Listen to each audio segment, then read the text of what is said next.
설 연휴가 지나고 나면 정말로 문이 열린다는 말이 현실이 될까요? 요즘 법조계 안팎에서 흘러나오는 기류는 묘하게도 한 방향으로 수렴하고 있습니다. 가능하냐를 따지는 단계는 이미 지나갔고 이제 사람들의 시선은 오직 하나로 모입니다. 언제냐? 마치 모든 길이 하나의 날짜로 이어지는 것처럼 달력 위의 숫자들이 갑자기 살아 움직이기 시작합니다. 김호중이라는 이름 앞에서는 평범한 행정 절차도 유난히 큰 소리로 굴러갑니다. 조용히 진행되는 심사 일정이 아니라 사회 전체가 숨을 멈추고 지켜보는 카운트다운처럼 느껴지기 때문입니다. 그래서 지금 달력에는 동그라미가 그려집니다. 그리고 그 동그라미는 단순한 표시가 아니라 다음 장면을 예고하는 신호탄처럼 번뜩입니다. 핵심은 형기의 분기점입니다. 형기의 일정 비율을 채우면 가석방 심사 대상이 될 수 있다는 건 누구나 알 수 있는 문장 같지만 실제 현장에서 그 의미는 결코 가볍지 않습니다. 교정행정의 관행상 이 분기점은 수용 생활의 태도와 기록이 종합적으로 점검되는 구간이기도 합니다. 여기서 중요한 건 자동이 아니라 평가라는 사실입니다.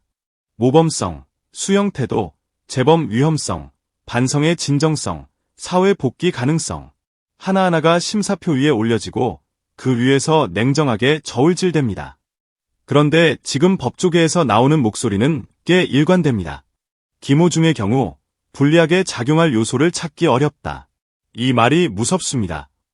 왜냐하면 그 한 문장이 갖는 함의가 너무 크기 때문입니다. 바꿔 말하면 가로막을 벽이 뚜렷하지 않다는 뜻이고 그렇다면 남는 건 결국 시점이라는 뜻이 되니까요. 실제로 전해지는 이야기들을 모아보면 그는 수용 기간 동안 특별한 문제를 일으킨 전력이 없는 것으로 알려져 있습니다. 규율 위반이나 징계 기록이 없다.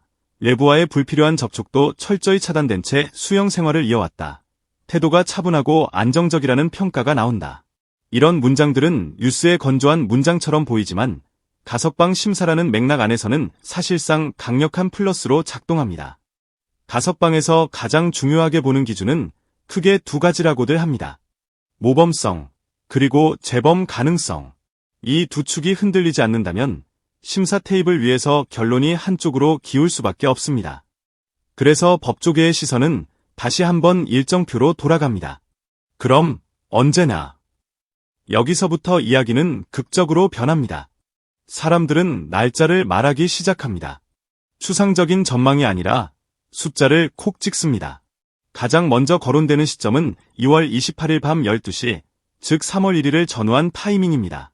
설 이후 행정적으로 절차를 마무리하기에 무리가 없고 상징성이 과도하지 않다는 분석까지 덧붙습니다.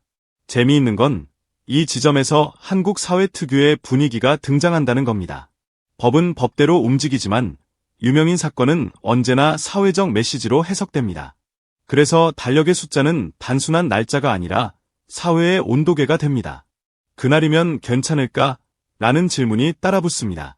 무슨 말이냐면 가석방은 법률적 판단이지만 동시에 사회 전체를 향한 메시지가 될 수 있다는 점입니다. 특히 대중적 인지도가 높은 유명인의 경우 형이 실제보다 가볍게 집행된 것 아니냐는 인식이 형성될 수 있다는 우려가 끊임없이 고개를 듭니다. 그러니 심사위와 행정당국도 사회적 충격을 최소화하는 타이밍을 고민할 수밖에 없습니다. 그렇다고 해서 여론이 모든 것을 뒤집느냐? 그건 또 다른 이야기입니다. 법조계 일각에서는 오히려 이렇게 말합니다.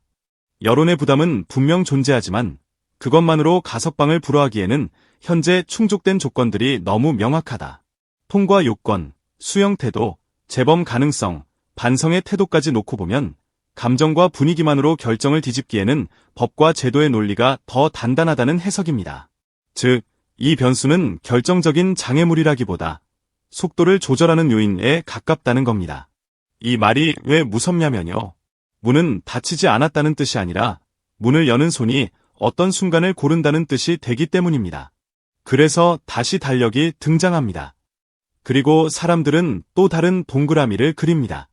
5월, 부처님 오신 날 전후. 특정 기념일을 전후해 가석방이 이루어지는 경우가 적지 않다는 관행적 해석까지 더해지면서 달력에는 후보 날짜들이 늘어나기 시작합니다. 하나의 사건이 아니라 여러 갈래의 시나리오가 되는 순간입니다. 여기에 정책 기조라는 바람이 더해지면 이야기는 더 빠르게 흘러갑니다. 교정시설 과밀 수용 문제를 해소하기 위해 가석방 인원을 단계적으로 확대하겠다는 방침이 공식화됐다는 흐름.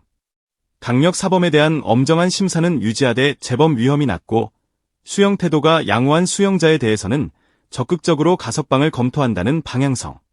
이런 정책적 기조는 개인의 사건과 무관해 보이지만 실제로는 심사 분위기를 만들기도 합니다. 그리고 법조계에서는 김호중의 사례가 이 기준에 상당 부분 부합한다고 보는 시각이 우세하다는 말이 나옵니다.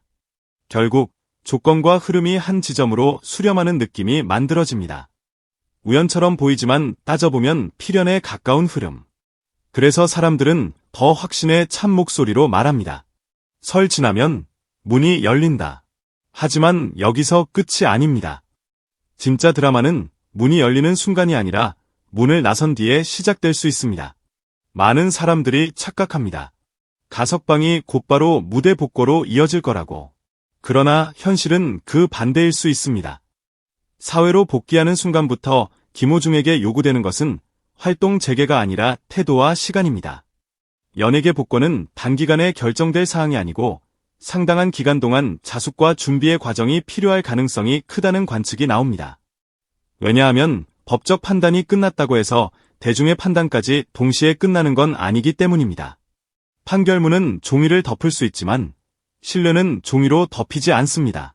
신뢰를 회복하는 과정은 말로 되는 게 아니라 행동으로 쌓아가는 시간의 문제입니다. 그래서 더 냉정하게 말하면 문이 열려도 조명이 곧바로 켜지지는 않습니다.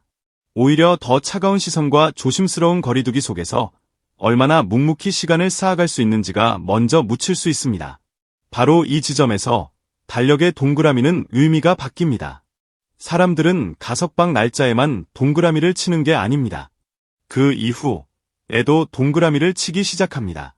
석방 직후의 첫 메시지, 첫 선택, 첫 공식적 입장, 첫 행동. 작은 한 걸음이 앞으로의 방향을 정할 수 있기 때문입니다.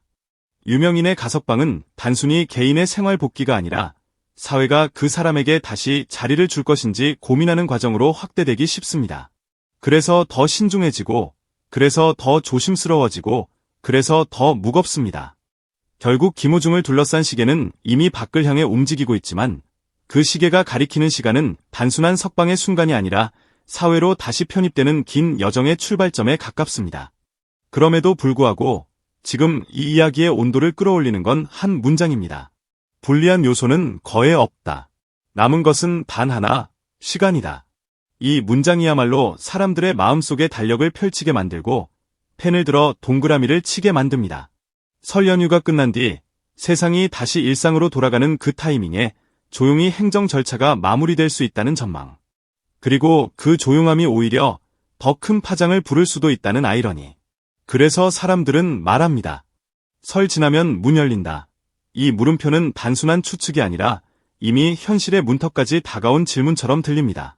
이제 남은 건 한 장면입니다. 문이 열리는 순간, 그리고 문을 나선 뒤의 첫걸음. 김호중 앞에 펼쳐질 세상은 과거와는 전혀 다른 무게로 다가올 것입니다. 박수와 환호로 시작되는 복귀가 아니라 차가운 시선과 조심스러운 거리두기 속에서 태도로 증명해야 하는 시간. 그래서 이야기는 가석방의 결론을 향해 달려가면서도 동시에 그보다 더 긴 다음 이야기를 준비합니다.